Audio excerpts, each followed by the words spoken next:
Nunca pensé que mi vida quedaría marcada por un objeto tan pequeño. Un rosario no debería provocar miedo, mucho menos terror. Sin embargo, lo que viví en el asilo Santa Lucía, en un pueblo olvidado de Michoacán, me dejó cicatrices que no se ven, pero que cada noche se abren como heridas frescas. Llegué allí en 2002. Había aceptado un puesto como enfermero nocturno porque necesitaba el dinero y el horario parecía ideal.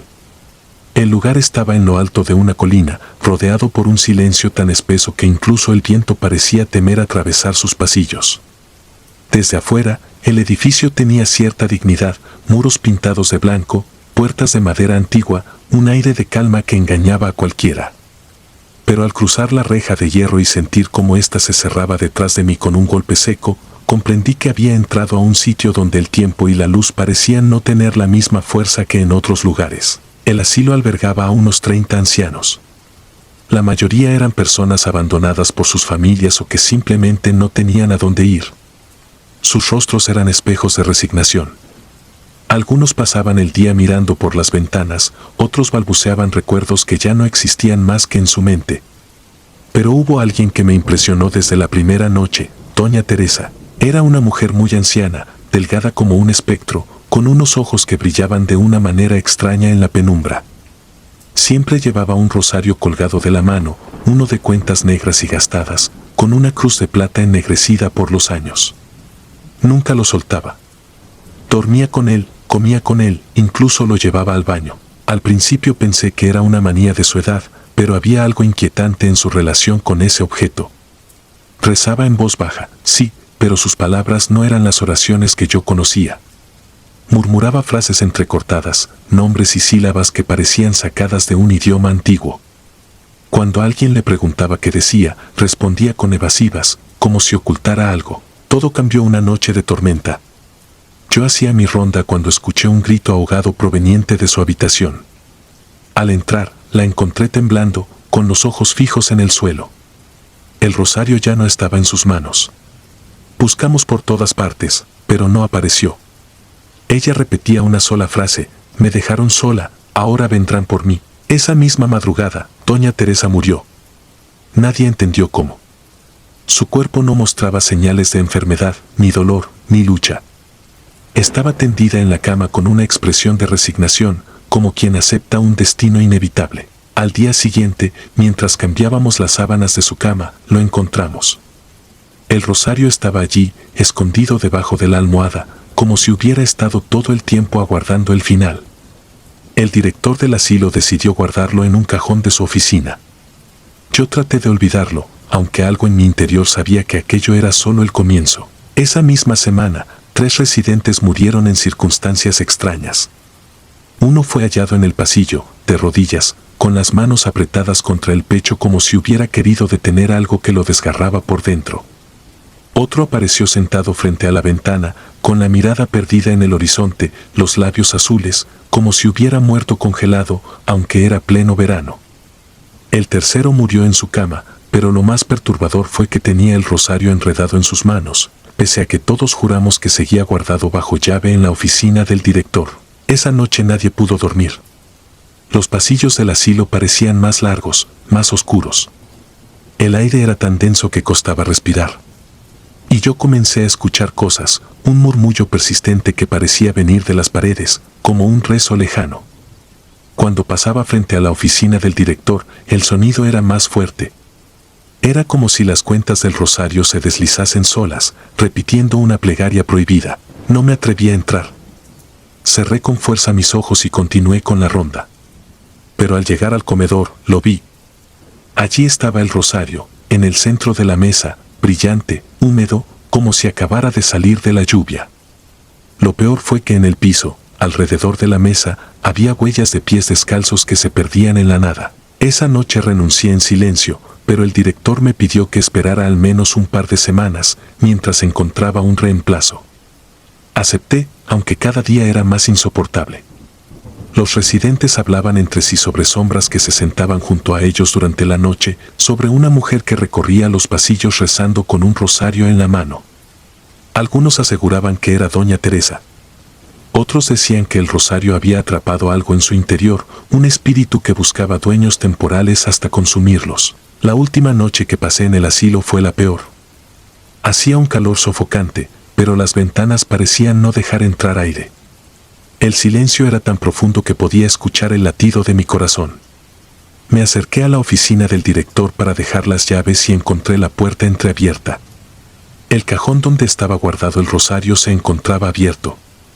Sobre el escritorio, brillando bajo la débil luz de la lámpara, estaba el objeto maldito. Me quedé paralizado. No quería tocarlo, pero algo en mí me obligaba a acercarme. La cruz de plata parecía palpitar, como si estuviera viva. Y entonces lo escuché. Una voz femenina, débil, susurró detrás de mí: «No me dejes sola otra vez». Me giré con violencia, pero no había nadie. Sin embargo, el reflejo en el vidrio de la ventana me mostró lo que más temo recordar: una figura delgada, encorvada, con el rostro de doña Teresa, observándome desde la oscuridad. Salí corriendo. Dejé el rosario sobre la mesa y jamás volví a cruzar las puertas del asilo Santa Lucía. Poco después supe que el director había muerto en su oficina, aparentemente de un infarto. Nadie explicó por qué. Cuando lo encontraron, el rosario estaba apretado en su puño cerrado. Han pasado más de 20 años desde entonces, pero aún despierto sobresaltado, convencido de que escucharé de nuevo esas cuentas deslizándose en la penumbra. Cada vez que entro a una iglesia y veo un rosario, me invade un escalofrío insoportable. Dicen que los objetos son inofensivos, que no tienen voluntad propia. Yo ya no lo creo. El rosario de doña Teresa sigue ahí afuera, esperando otra mano que lo sostenga, otra alma que lo acompañe hasta el final. Y me aterra pensar que algún día, de alguna manera, vuelva a mí.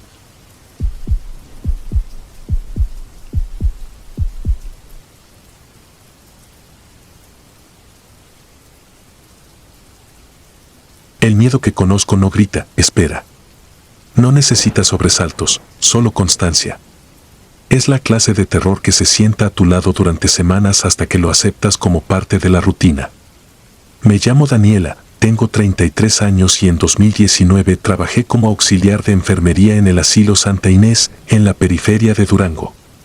Era una casa adaptada, vieja y alargada, con un patio de cemento que se calentaba hasta la noche y un olor permanente a cloro, talco y sopa recalentada. Ahí aprendí que lo inevitable tiene horario, firma y a veces número de cama. Había 42 residentes y 8 de nosotros para cubrir días y noches.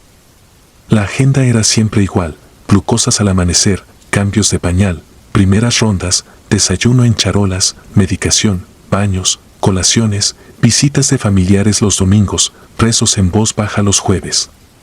Santa Inés parecía un lugar contenido, medible, casi domable, hasta que llegó la señora Basilia. No era nueva, llevaba años ahí, pero en mi primer mes de turno nocturno comencé a verla de otra forma. Delgada, piel con manchas del sol, cabello canoso partido con una raya que nunca se deshacía, zapatillas de casa gastadas y esa costumbre obsesiva de doblar sábanas, incluso las limpias que aún estaban en el carro de lavandería. No hablaba mucho. Se instalaba al final del pasillo, frente a la puerta de la lavandería, donde una luz intermitente hacía parpadear su sombra sobre el piso. A veces movía los labios, pero no era un rezo ni una canción, era como si contara. En el panel de corcho donde colgábamos tarjetas con nombres y alergias, alguien comenzó a poner alfileres negros, pequeños, en las esquinas de ciertas fichas. Lo noté la tercera noche que me tocó inventariar antibióticos. El alfiler estaba en la ficha de don Aurelio, cama 12, un viudo que todavía leía periódicos viejos de deportes y pedía café sin azúcar. 3 días después dejó de respirar a las 4:17. El médico dijo que sus riñones ya no daban. Nadie comentó nada del alfiler, quizá nadie lo vio, quizá nadie quiso verlo. No conecté los puntos hasta el siguiente alfiler. Apareció en la tarjeta de doña Vicky. Tenía manos finísimas, de pianista, aunque jamás tocó un piano. Murió en su siesta, con las manos plegadas como si sostuvieran algo invisible. Esta vez sí pregunté quién había puesto alfileres. Nadie respondió. El corcho tenía agujeritos por todas partes, era fácil decir que siempre habían estado ahí. Por la noche, de regreso al pasillo, vi a la señora Basilia parado frente al corcho, los dedos sosteniendo algo que parecía brillo de metal. No me atreví a acercarme. Su sombra subía y bajaba con la luz intermitente y, por un segundo, tuve la impresión absurda de que no era la luz la que fallaba, sino el tiempo. El trabajo en un asilo te enseña a poner rostro a las palabras clínicas, disnea, úlceras por presión, disfagia. Te enseña a oler la fiebre y a escuchar los pasos del agotamiento en tu propio cuerpo. Por eso quise creer que los alfileres eran coincidencia y que yo estaba exagerando, contaminada por el insomnio. Me repetía que el patrón existía en mi cabeza y no en la pared. Aún así, empecé a vigilar el corcho a cada cambio de turno.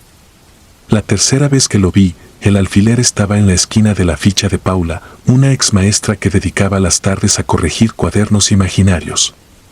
Le di agua a las 6, la senté cerca del ventilador, me aseguré de que tuviera su collar para que no se lo arrancara con la comezón. A las 2 la encontré con los ojos abiertos como si esperara algo que no llegaba. Fue un silencio demasiado claro. El comentario comenzó a deslizarse entre el personal: la Basilia es de malos augurios. No se decía con malicia, sino con esa cautela que se usa para no despertar algo dormido. Se mencionó cambiar de lugar el corcho, quitar los alfileres, hablar con la administración. Nunca se hizo. Conversaciones de pasillo que terminaban porque había que cargar a alguien a la silla de ruedas, o porque tocaba la alarma de glucosa, o porque el oxígeno del cuarto 7 se estaba acabando. El opio siempre pierde ante lo urgente.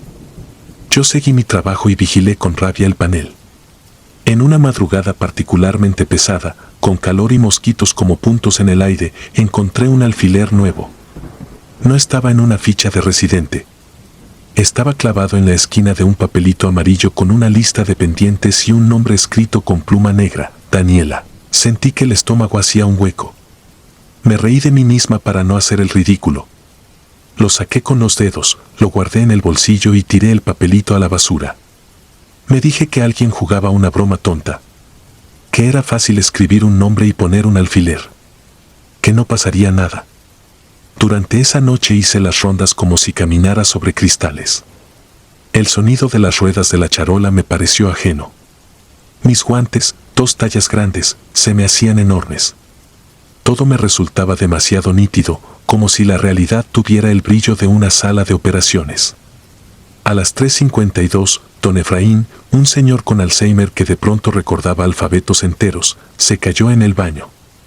Me metí a levantarlo, me golpeé la cadera contra la barra de seguridad, lo senté en la cama, contuve un sangrado leve en la ceja. Mientras le pegaba una tira de Steristrip noté, encima de la cabecera, el número de la placa, 12. Aquella madrugada comprendí que Santa Inés tenía sus propios ritos. No eran rezos ni veladoras, sino cosas sencillas: la rueda que siempre se traba en el mismo tramo del pasillo, el reloj de pared que se detiene a las 4:17 y vuelve a correr solo cuando amanece, la radio que sintoniza estática durante 1 minuto siempre que alguien entra en agonía. La rutina era una forma de hablar del edificio. Y la señora Basilia, con su hábito de doblar sábanas, era quien mejor lo entendía. La encontré en la lavandería, sentada en una silla de plástico, rodeada de montones blancos. Sus manos arrugadas viajaban sobre la tela sin apuro, buscando esquinas, emparejando bordes, alisando arrugas con movimientos cortos. Sobre su regazo tenía una banda de tela de las que se cosen a las sábanas para marcarlas. Alguien había escrito con marcador indeleble: cama 12. No dije nada. Preferí vigilarla desde la puerta, con esa mezcla de indignación y superstición que no se lleva bien con las preguntas directas. Supe entonces que los alfileres no eran todo. A veces, cuando un residente empezaba a decaer, ella colocaba una sábana perfectamente doblada sobre la parte baja de su cama, como quien deja lista la muda para el día siguiente. Si yo la recogía, otra aparecía. Nunca la vi llevarlas, simplemente estaban ahí. Empecé a tomar nota de pequeñas cosas, como hacen los que temen perder el juicio. El día anterior a que Lulú, la de las trenzas, dejara de comer, el agua del dispensador supo a cobre por unos segundos. Antes de que don Jaime se fuera, un gato callejero llegó al patio y se quedó mirando la puerta del cuarto 3 sin maullar. Y la noche en que el nombre Daniela estuvo bajo un alfiler, la luz del baño del final del pasillo parpadeó con un ritmo exacto: 6 veces, pausa, 6 veces, pausa, 6 veces. Me obligué a no contarlo de nuevo. Decidí pedir mi cambio al turno de día. Me lo negaron por falta de personal. Entonces recorté los trayectos del pasillo, evité la lavandería, dejé de mirar el corcho más de lo necesario. Pero el asilo encuentra sus maneras de venir hacia uno. En mi casillero apareció una sábana doblada con mis iniciales mal escritas con marcador. No era mi letra ni la de nadie del personal. Al abrirla vi una mancha pequeña, como de yodo. La devolví a la lavandería, como si el acto fuera un conjuro suficiente. La misma tarde, en la sala común, la señora Basilia dejó la silla y se movió hacia la ventana. El sol de las 6 la recortó en el vidrio. Sus labios se movieron como si contara de nuevo. No quise escuchar, pero escuché el crujido de un alfiler clavándose en corcho. Decir que esa semana me acostumbré al miedo sería mentir. Uno no se acostumbra a dormir con el presentimiento de que alguien, a pocos metros, prepara tu cama con calma. Trabajé 4 noches más. En la tercera, mientras revisaba signos en el cuarto 8, sentí un dolor seco en la cadera, justo donde me había golpeado con la barra de seguridad. Caminé mal el resto de la ronda. En el último cuarto, el 12, el tensiómetro no marcó bien. Lo apagué y encendí. 4:17, no era la hora, era la presión imposible de un paciente que respiraba sin dificultad. La máquina pitó y se cayó, como si se disculpara por asustarme de más. La muerte de don Manolo, el del rebozo, llegó la madrugada siguiente. Fue rápida y sin pelea. Dejó el mundo con los ojos cerrados y un leve fruncimiento en la frente. Ese mañana quité su nombre del corcho. El alfiler estaba en su ficha. Ningún papel amarillo llevaba ya el mío. Me sentí ridícula por el alivio. El cansancio volvió a ser solo cansancio, el pasillo solo pasillo, la luz intermitente únicamente un tubo flaco a punto de fundirse. Renuncié 2 semanas después. Vi demasiadas sábanas, demasiadas madrugadas iguales, demasiadas listas con nombres que cambiaban de sitio. Hoy trabajo en otra cosa. Cuando paso frente a un hospital me llega el olor a cloro y talco y la memoria me da un tirón. No sé si la señora Basilia ponía alfileres o si solo se quedaba ahí, paciente, doblando telas mientras lo inevitable hacía su ronda. No sé si el edificio hablaba o si era yo quien aprendió a escuchar de más. Lo que sí sé es que, cada tanto, sueño con un panel de corcho en una pared despostillada, con nombres escritos a mano y un espacio vacío esperando una ficha. En el sueño se oyen ruedas de una charola, una radio que se vuelve estática por un minuto exacto, un reloj que se detiene a las 4:17 y vuelve a avanzar. Y, doblada con precisión en algún sitio, una sábana que lleva mis iniciales torcidas. Nunca la toco. Me despierto antes. Y sigo mi día con esa certeza sobria con la que se soportan los hechos. Hay cosas que no se explican y sin embargo se acomodan, como una cama recién tendida, lista para la noche.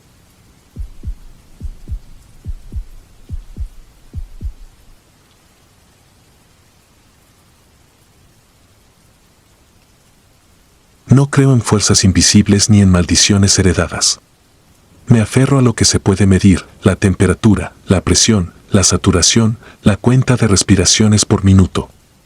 En 2019 acepté el turno nocturno en la residencia San Jerónimo, un asilo viejo de Guadalajara, en la colonia Analco, una finca adaptada con rampas metálicas y un elevador cansado. Me entregaron un manojo de llaves y una carpeta con protocolos. En la última página, escrita a mano con prisa, había una sola línea que no existía en ninguna otra orden: no abrir la pieza 17. La tomé como una superstición útil. El edificio imponía su ritmo sin pedir permiso.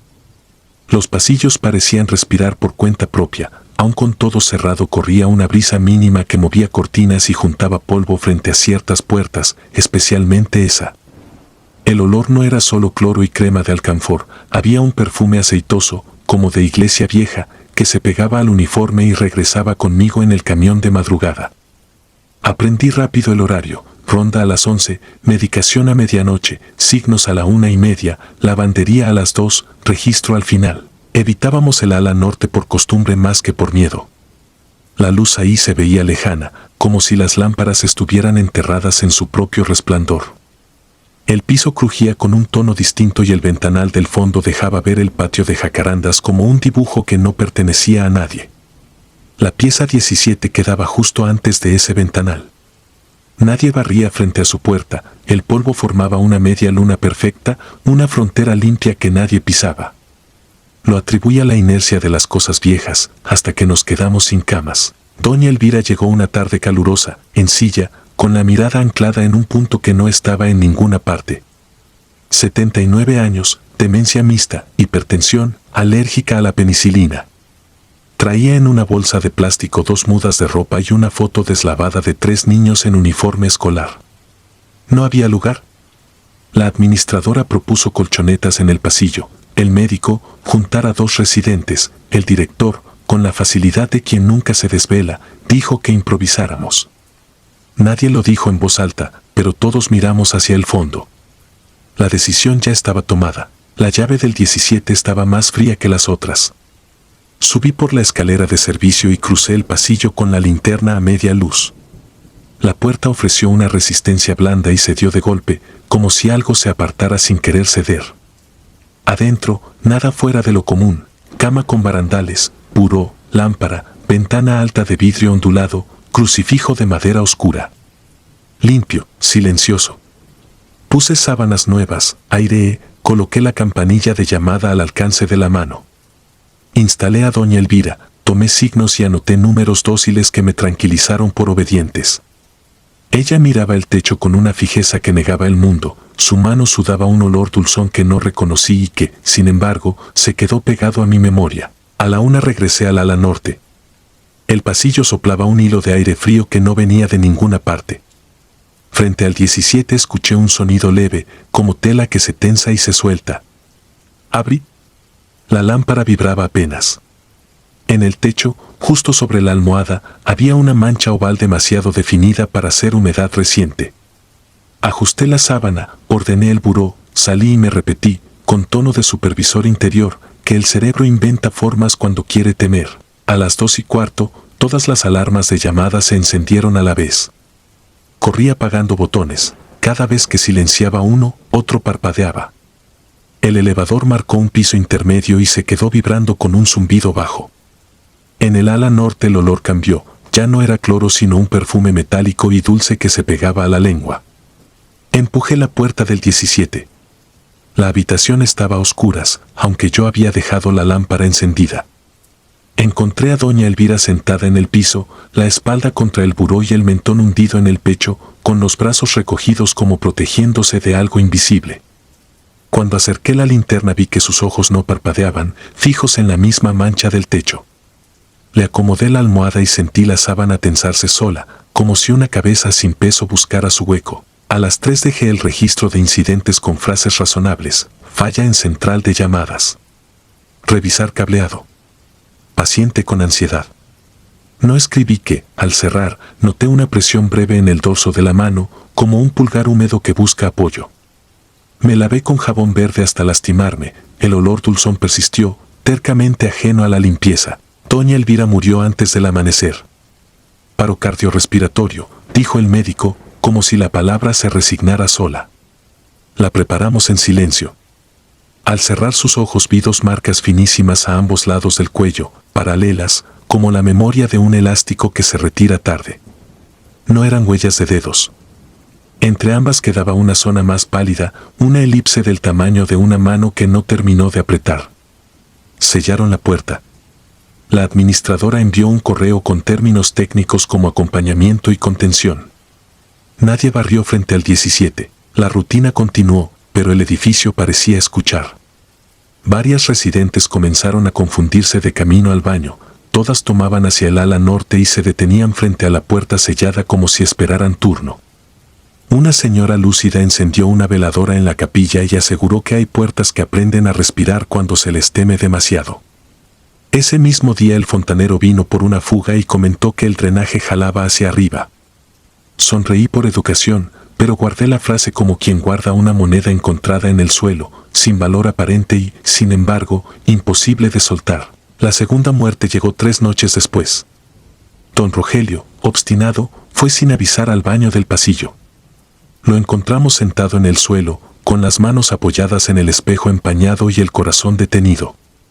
Quedaron 2 marcas abiertas en el vaho, a una altura que no correspondía a nadie. Quitaron el espejo y colocaron cámaras en el pasillo. En las grabaciones de madrugada no se veía nada útil, salvo un fenómeno que al principio atribuía compresión del video. Entre las 2 y las 3, la imagen parecía encogerse y expandirse, como si el edificio tuviera un pulso. Empecé a no dormir de día. Cerraba los ojos y oía el silbido breve de la sábana al tensarse. Me raspaba las manos con jabón hasta que ardían y el olor seguía allí, escondido. Quise renunciar, pero necesitaba el sueldo. Me repetí que bastaba con no volver al ala norte. La creencia duró poco. Una madrugada, a las 2:17, la central de llamadas encendió todos los focos y marcó el mismo número en cada indicador, 17. El elevador bajó sin que nadie lo llamara, se detuvo en el intermedio y vibró como si algo lo sostuviera por debajo. Llevé el manojo de llaves y me planté frente a la puerta. Antes de girar, la hoja se separó del marco con un chasquido húmedo y se abrió por su propio peso. La lámpara encendió sola. Todo parecía igual, salvo por 2 cosas. La elipse del techo era exacta, más oscura en el centro, y en la almohada había una hondonada redonda, como si descansara una cabeza invisible. El hundimiento subía y bajaba con una regularidad franca. No era imaginación, era un pecho respirando sin cuerpo, un peso perfectamente obediente a un ritmo que no era el mío. Retrocedí sin dar la espalda. La hondonada hizo un esfuerzo mínimo, como si buscara incorporarse, y la elipse del techo se oscureció apenas, concentrándose. Cerré de golpe, con la torpeza del miedo. Corrí hasta la enfermería y vomité sobre mis zapatos. Llené el registro con otra mentira útil: fallas eléctricas. Revisar plafón. Después imprimí mi renuncia y la dejé firmada en el escritorio del director. La aceptó sin ceremonia. No preguntó. Tal vez ya había visto demasiadas. Me gustaría decir que todo terminó al salir, pero no fue así. Durante meses desperté con la certeza muda de que alguien esperaba junto a mi cama. No hacía nada. No se acercaba. Solo estaba, y yo tenía que aprender otra vez a meter aire, a regular mi ritmo, a devolverme el cuerpo como quien sube un balde desde un pozo. Me mudé de colonia, de trabajo y de turno. Aún así, el olor dulzón regresa a veces, escondido en objetos que no merecen memoria: el interior del refrigerador, una toalla limpia, el cajón de los cubiertos. No he vuelto a la residencia San Jerónimo. Paso de vez en cuando por la zona y miro, sin detenerme, el techo alto y la ventana del ala norte. Nadie barre todavía frente a la frontera de polvo que, estoy seguro, se dibuja sola cada noche. Escribo esto para ponerle un punto a una frase que sigue respirando. Si alguna vez les entregan un manojo de llaves con una advertencia manuscrita, no hagan lo que yo hice. No midan el miedo con números. No abran lo que pide no ser abierto. Y si llegan a escuchar la sábana tensarse cuando no hay nadie recostado, cierren los ojos y retrocedan sin darle la espalda a la puerta. Hay cosas que no te persiguen, te esperan. Y esperan muy bien.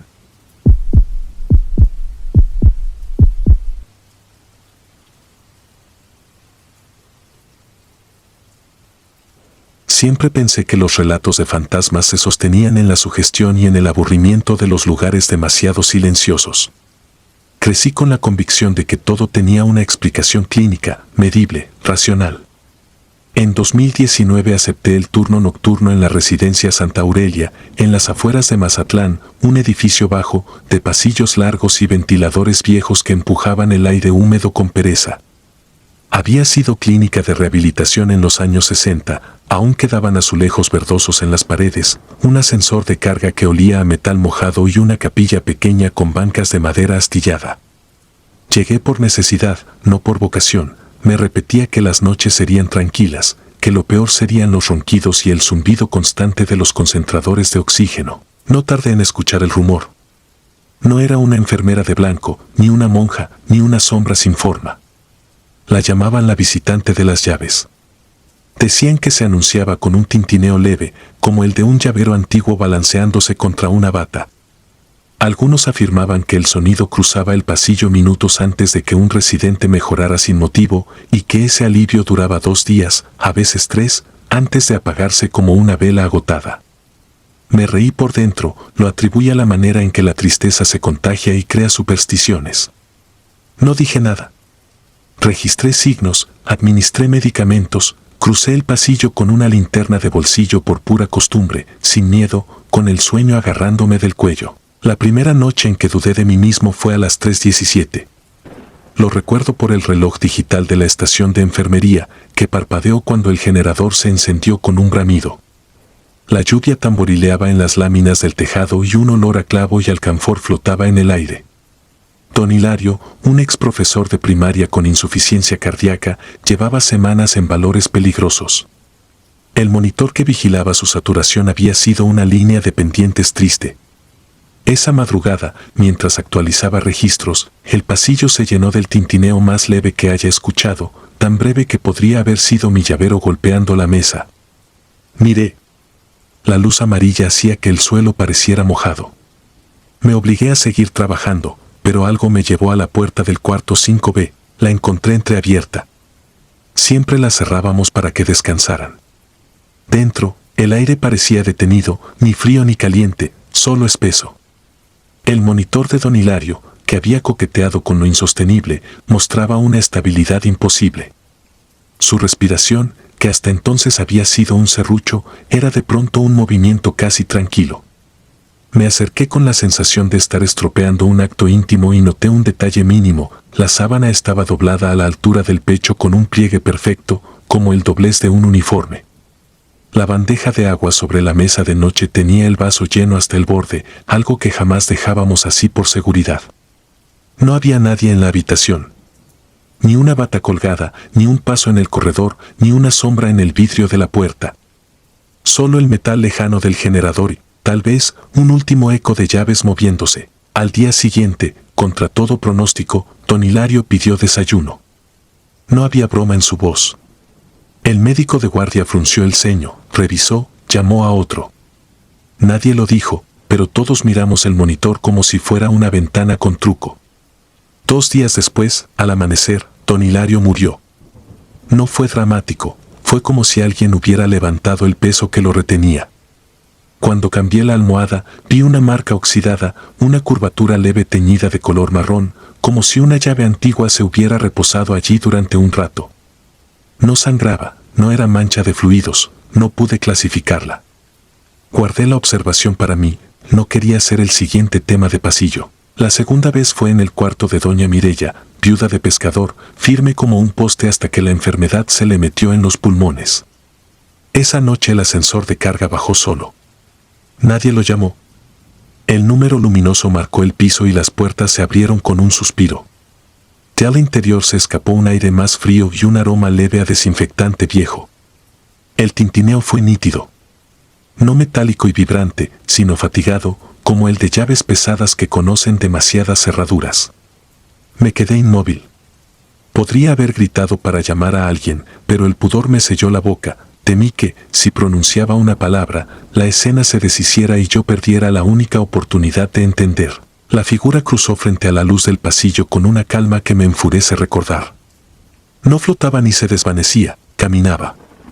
La bata era azul pálido, de un corte antiguo, con un dobladillo rígido y una banda al brazo donde se adivinaba una cruz descolorida. No le vi la cara. Llevaba un llavero contundente prendido a la cintura, un molinillo de metal veterano que rozaba la tela en cada paso. Entró a 13, la habitación de doña Mireya, y la puerta se cerró con el mismo cuidado con que una madre arropa a su hijo. No me moví. No pasaron 10 segundos. Cuando empujé, el cuarto estaba vacío. Doña Mireya dormía y el vaso de agua brillaba lleno y quieto contra la luz del monitor. En la baranda, una fibra azul desprendida quedaba atrapada en la pintura, tan real que pude enrollarla en mi dedo antes de que se me cayera al suelo. El patrón se repitió. Mejora inexplicable, alivio breve, muerte silenciosa.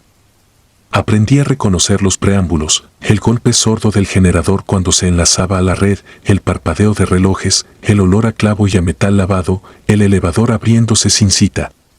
Y siempre, el pase de lista, que no era otra cosa que el tintineo de esas llaves, recorriendo puertas, deteniéndose en una, volviendo a empezar a la noche siguiente. Resistirme fue inútil. Revisé cámaras. En cada ocasión aparecían tramos en negro, como si el mismo ruido del generador bastara para estropear la imagen. Conté llaves en los llaveros del personal, comparé sonidos, me reí de mí con rabia y anoté en silencio cada coincidencia. Entre los residentes había una mujer que nunca dormía a la hora de los demás. Doña Elvira, 88 años, manos pequeñas y duras, ojos color humo. La encontré varias madrugadas sentada frente a la ventana del final del pasillo, esa que da a un patio sin plantas donde solo hay tubos y una banca oxidada. Juntaba fichas de lotería en una fila y las iba pasando de izquierda a derecha. No hablaba casi. Una vez, cuando el ascensor se abrió sin que nadie lo llamara, movió la ficha de la dama al final de la fila con una precisión ritual. No sé por qué me pareció un gesto antiguo, casi doméstico, como el de cerrar una casa antes de salir. A la mañana siguiente falleció don Ramón, que había pasado la víspera repitiendo que se sentía como en sus años buenos. Busqué explicaciones peregrinas. Microinfartos asintomáticos, errores en los registros previos, el efecto placebo de la ilusión colectiva. Me ofrecía cubrir más noches para comparar datos. Con cada hoja que llenaba el absurdo crecía. En la bodega de archivo encontré un álbum de recortes. Fotos amarillentas de inauguraciones, desayunos con benefactores, una excursión a la playa en 1968.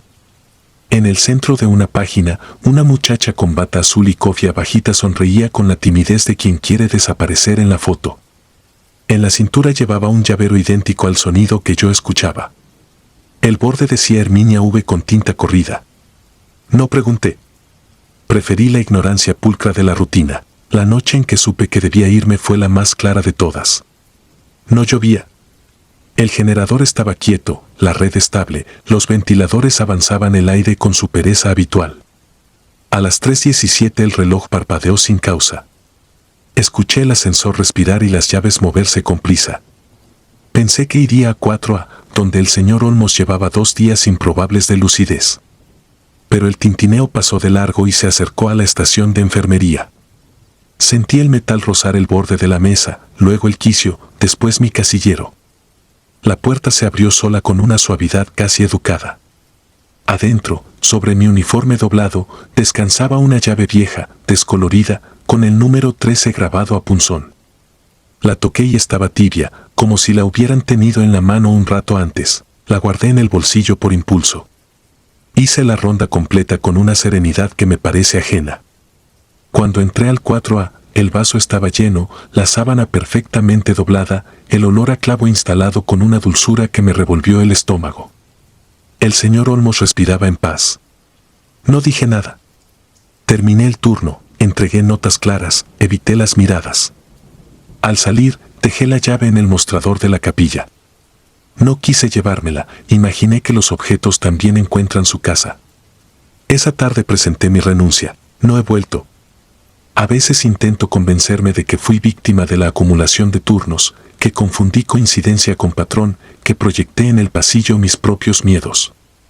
Pero cada vez que me despierto a las 3:17, sin alarma, con el corazón en la boca, escucho en la memoria el roce de un llavero pesado y sé que en algún lugar alguien está moviendo una ficha hacia el final de la fila. Me aferro a esa posibilidad como a una baranda invisible, que la visitante de las llaves no sea mala ni buena, que no venga a robar nada, que solo pase lista con pulcritud antigua para que nadie se vaya solo. Pienso en los pliegues exactos de las sábanas, en el agua al ras, en la marca oxidada en una almohada, en la prudencia con que una puerta se cierra para dar privacidad al último alivio. Y cuando la pregunta me alcanza, no intento refutarla. Solo contengo el aire y miro la puerta de mi cuarto, ligeramente entreabierta, con la certeza absurda de que así, si llegara, la escucharía llegar a tiempo. Porque lo único peor que oír las llaves es no oírlas y que aún así estén ahí, esperando mi nombre en su pase de lista. Si disfrutas de los relatos, te invitamos a apoyarnos con un like y un comentario, ya que eso nos ayuda muchísimo. Además, si aún no estás suscrito o suscrita, te animamos a formar parte de la comunidad del terror. Muchas gracias por escucharnos y por tu apoyo.